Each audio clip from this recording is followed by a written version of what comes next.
আর মাত্র কিছু মাস পরেই ফুটবল বিশ্বের সবচেয়ে বড় মহাযজ্ঞ 2026 ফুটবল বিশ্বকাপ। সময় যত এগোচ্ছে উত্তেজনার পারদ ততই চড়ছে, আর সেই উত্তেজনার আগুনে ঘি ঢালতে শুরু করেছে আন্তর্জাতিক প্রীতি ম্যাচগুলো। ঠিক এমনই এক হাই ভোল্টেজ মুহূর্তে বিশ্বকাপের প্রস্তুতি যাচাইয়ের কঠিন পরীক্ষায় নামতে যাচ্ছে ব্রাজিল। প্রতিপক্ষ ইউরোপিয়ান জায়ান্ট, বর্তমান ফুটবলের অন্যতম পরাশক্তি ফ্রান্স। ভাবুন তো, একদিকে এমবাপ্পে ডেমবেলের গতি আর ক্ষুরধার আক্রমণ, অন্যদিকে ভিনিসিয়াস জুনিয়র ক্যাসেমিরোদের সাম্বা ঝলক।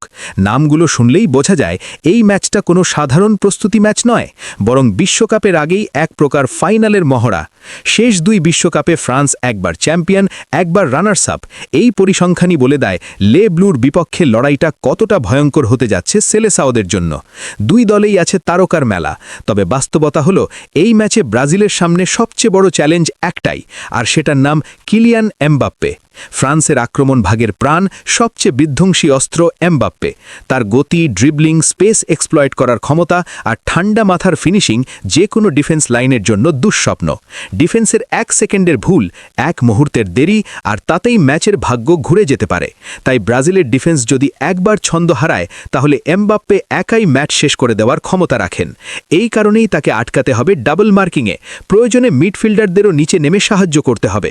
শুধু এমবাপ্পেই নয়, ফ্রান্সের আক্রমণ আরও ভয়ঙ্কর হয়ে ওঠে যখন পাশে থাকে ডেমবেলের মতো গতিময় উইঙ্গার, আর আক্রমণের পেছনে থেকে খেলাটা নিয়ন্ত্রণ করেন গ্রিজম্যান, যিনি সুযোগ তৈরি করতে ও বিপক্ষের ডিফেন্স ভাঙতে ওস্তাদ। সঙ্গে আছে কামাভিঙ্গার মতো তরুণ মিডফিল্ডার, যিনি একদিকে ডিফেন্স সামলান, অন্যদিকে আক্রমণে গতি যোগ করেন। তাই ব্রাজিল যদি মাঝমাঠে নিয়ন্ত্রণ হারায়, তাহলে আক্রমণ গড়ার আগেই ম্যাচ তাদের হাতছাড়া হয়ে যেতে পারে। ইউরোপের বড় বড় দলগুলোর বিপক্ষে ব্রাজিলের সবচেয়ে বড় সমস্যা বরাবরই মাঝমাঠের লড়াই।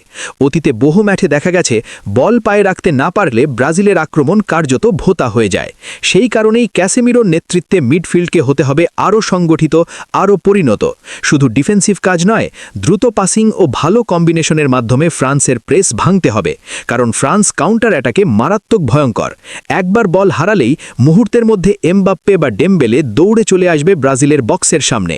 তাই ডিফেন্ডারদের শতভাগ সতর্ক থাকতে হবে, ডিফেন্স লাইন রাখতে হবে শক্ত ও সুশৃঙ্খল।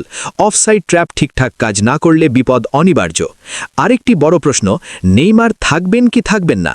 এই প্রশ্নের উত্তর এখনও নিশ্চিত নয়, তবে বাস্তবতা হলো নেইমার না থাকলে ব্রাজিলকে নতুন কোনো নেতা খুঁজে নিতে হবে।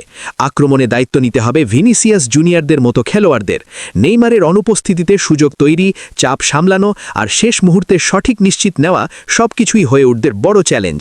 আর এমন ম্যাচে গোলের সুযোগ খুব বেশি আসে না, তাই যে কটি সুযোগ পাওয়া যাবে সেগুলো মিস মানেই ম্যাচ হাতছাড়া। নিখুঁত ফিনিশিং, ঠান্ডা মাথা আর সঠিক সময় সঠিক নিশ্চিত, এই তিনটি বিষয়ই নির্ধারণ করে দেবে ম্যাচের ভাগ্য। সব মিলিয়ে এই ম্যাচ শুধুই একটি প্রীতি লড়াই নয়, বরং 2026 বিশ্বকাপের আগে ব্রাজিলের শক্তি, দুর্বলতা আর প্রস্তুতির বাস্তব চিত্র তুলে ধরার মঞ্চ। ফ্রান্সের বিপক্ষে এই পরীক্ষায় পাশ করতে পারলে আত্মবিশ্বাস পাবে সেলেসাওরা, আর ব্যর্থ হলে নতুন করে ভাবতে হবে পুরো পরিকল্পনা। প্রশ্ন একটাই, এমবাপ্পের ঝড়ে উড়ে যাবে ব্রাজিল, নাকি সাম্বার তালে ইউরোপিয়ান দানবকে থামাতে পারবে সেলেসাওরা? উত্তর জানতে হলে পুরো ম্যাচের দিকেই তাকিয়ে থাকবে ফুটবল বিশ্ব।